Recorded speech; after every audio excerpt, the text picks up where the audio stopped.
आज मैं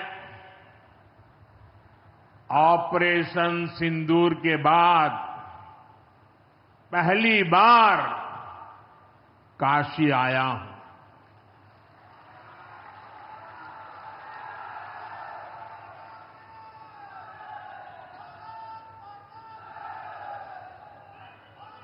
जब 22 अप्रैल को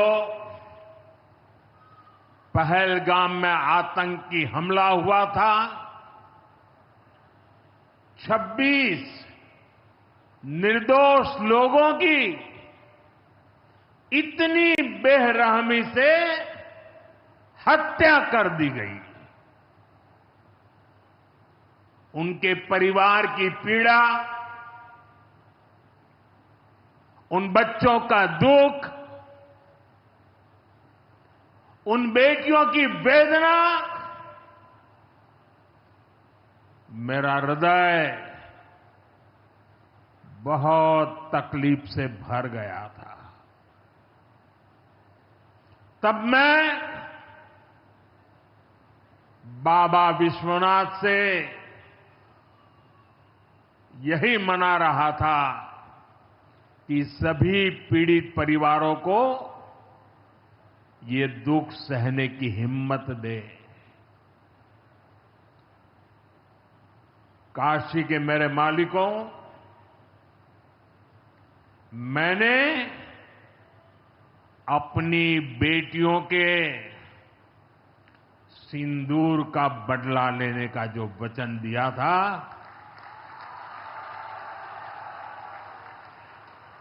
वो भी पूरा हुआ है। ये महादेव के आशीर्वाद से ही संभव हुआ है। मैं ऑपरेशन सिंदूर की सफलता को उनके चरणों में समर्पित करता हूं। साथियों, आज महादेव की नगरी में विकास और जन कल्याण के इतने काम हुए। शिव का अर्थ ही होता है, शिव का मतलब ही है कल्याण। लेकिन शिव का एक रूप और भी है। शिव का एक रूप तो कल्याण है, शिव का दूसरा रूप है रुद्र रूप। सामने जब आतंक और अन्याय होता है, तब हमारे महादेव रुद्र रूप धारण करते हैं। ऑपरेशन सिंदूर के दौरान दुनिया ने भारत का यही रूप देखा है। भारत पर जो वार करेगा, वो पाताल में भी नहीं बचेगा। लेकिन भाइयों बहनों, दुर्भाग्य से ऑपरेशन सिंदूर की सफलता पर हमारे देश के कुछ लोगों को भी पेट में दर्द हो रहा है। ये कांग्रेस पार्टी और उनके चेले चपाटे, उनके दोस्त इस बात को पचा नहीं पा रहे कि भारत ने पाकिस्तान के आतंकी ठिकानों को तबाह कर दिया। मैं मेरे काशी के मालिकों से पूछना चाहता हूं, भारत की ताकत से आपको गर्व होता है कि नहीं होता है? ऑपरेशन सिंदूर से गर्व होता है कि नहीं होता है? आतंकियों के ठिकानों को नष्ट करने का आपको गर्व होता है कि नहीं होता है?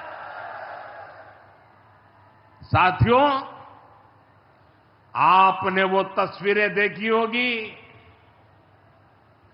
कैसे हमारे ड्रोन्स, हमारे मिसाइल्स ने सटीक वार करके आतंक के हेडक्वार्टर्स को खंडहर बना दिया। पाकिस्तान के कई सारे एयरबेस तो आज भी आईसीयू में पड़े हैं। पाकिस्तान दुखी है, ये तो सब कोई समझ सकता है, लेकिन पाकिस्तान का ये दुख कांग्रेस और सपा से सहन नहीं हो पा रहा। उधर आतंक का आकार होता है, इधर कांग्रेस सपा वाले आतंकियों की हालत को देखकर रोते हैं। साथियों, कांग्रेस हमारी सेनाओं के पराक्रम का लगातार अपमान कर रही है। कांग्रेस ने ऑपरेशन सिंदूर को तमाशा कहा है। आप मुझे बताइए, सिंदूर कभी भी तमाशा हो सकता है क्या? हो सकता है क्या? क्या सिंदूर को तमाशा कोई कह सकता है क्या? हमारी सेना का पराक्रम और बहनों के सिंदूर का बदला तमाशा कहने की ये हिम्मत, ये निर्लज्जता, भाइयों बहनों, वोट बैंक और तुष्टीकरण की इस राजनीति में ये समाजवादी पार्टी भी पीछे नहीं है। ये सपा के नेता संसद में कह रहे थे, पहलगाम के आतंकवादियों को अभी क्यों मारा? अब बताइए, क्या उनको पूछ फोन करूं क्या? सपा वालों को मारूं क्या ना मारूं? कोई मुझे बताए भाई, सामान्य बुद्धि से बताए, क्या आतंकवादियों को मारने के लिए भी क्या इंतजार करना चाहिए क्या? क्या उन्हें भागने का मौका देना था क्या? ये वही लोग हैं जो यूपी में जब सत्ता में थे तब आतंकवादियों को क्लीन चिट देते थे, बम धमाके करने वाले आतंकियों से मुकदमे वापस लेते थे। अब उन्हें आतंकवादियों के मारे जाने पर परेशानी हो रही है। इन्हें ऑपरेशन सिंदूर के नाम पर परेशानी हो रही है। मैं इन लोगों को काशी की धरती से कहना चाहता हूं, ये नया भारत है।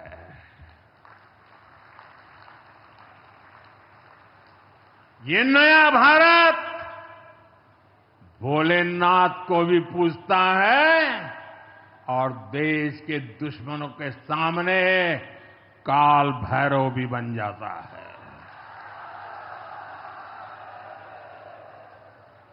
साथियों, ऑपरेशन सिंदूर के दौरान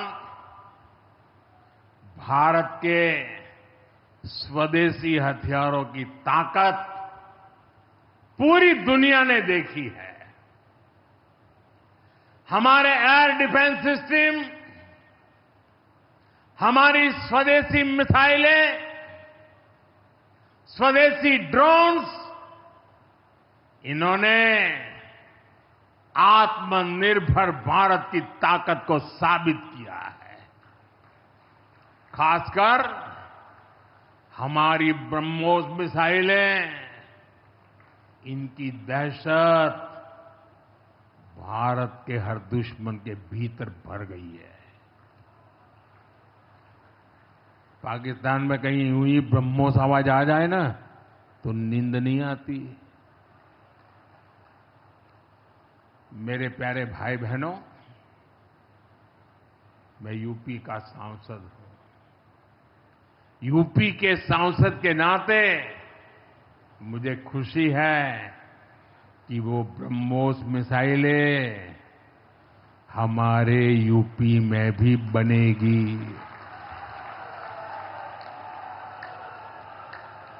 लखनऊ में ब्रह्मोस मिसाइल की मैन्युफैक्चरिंग शुरू हो रही है। यूपी डिफेंस कॉरिडोर में भी कई बड़ी डिफेंस कंपनियां अपने प्लांट लगा रही है। आने वाले समय में यूपी में बने हथियार, हिंदुस्तान के हर भाग में बने हथियार भारतीय सेनाओं की ताकत बनेंगे। मुझे साथियों बताइए, जब ये आत्मनिर्भर सैन्य शक्ति की बात सुनते हैं, आपको गर्व होता है कि नहीं होता है? जरा पूरी ताकत से हाथ ऊपर करके बताइए, आपको गर्व होता है कि नहीं होता है? गर्व। अगर पाकिस्तान ने फिर कोई पाप किया तो यूपी में बनी मिसाइलें आतंकियों को तबाह कर देगी। भाजपा की सरकार में अपराधी में खौफ है और निवेशक यूपी के भविष्य में भरोसा देख रहे हैं। मैं विकास की इस रफ्तार के लिए यूपी सरकार को बधाई देता हूं। देश के नागरिक के रूप में भी हमारे कुछ दायित्व है और ये बात सिर्फ मोदी नहीं, हिंदुस्तान के हर व्यक्ति ने दिन में हर पल बोलते रहना चाहिए, दूसरे को कहते रहना चाहिए। जो देश का भला चाहते हैं, जो देश को तीसरे नंबर की इकोनॉमी बनाना चाहते हैं, ऐसा कोई भी राजनीतिक दल हो, कोई भी राजनेता हो, उसने अपने संकोच को छोड़ करके देश हित में हर पल, हर बार, हर जगह देशवासियों के अंदर एक भाव जगाना होगा और वो है हम स्वदेशी का संकल्प लें। मेरे भाइयों बहनों, मेरे देशवासियों, अब हम कुछ भी खरीदें तो एक ही तराजू होना चाहिए। हम उन चीजों को खरीदेंगे जिसे बनाने में किसी न किसी भारतीय का पसीना बहा है। हमारे लिए वह स्वदेशी है। हमें vocal for local, vocal for local मंत्र को अपनाना होगा। हम संकल्प लें कि हम मेक इन इंडिया प्रोडक्ट्स को ही बढ़ावा देंगे। हमारे घर में जो कुछ भी नया सामान आएगा, मैं नए सामान की बात कर रहा हूं, हमारे घर में जो भी नया सामान आएगा वो स्वदेशी ही होगा।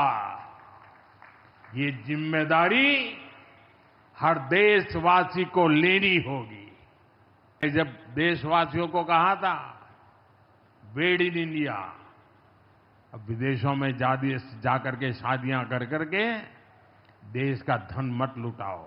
और मुझे खुशी है, कई नौजवान मुझे चिट्ठी लिखते थे कि हमारा परिवार तो विदेश में शादी करना तय किया था, लेकिन आपकी बात सुन करके अब हमने वहां का सारा कैंसिल कर दिया। थोड़ा खर्चा भी हो गया, लेकिन अब हम भारत में ही शादी करेंगे। हमारे यहां भी बहुत अच्छे स्थान है जहां शादी ब्याह हो सकता है।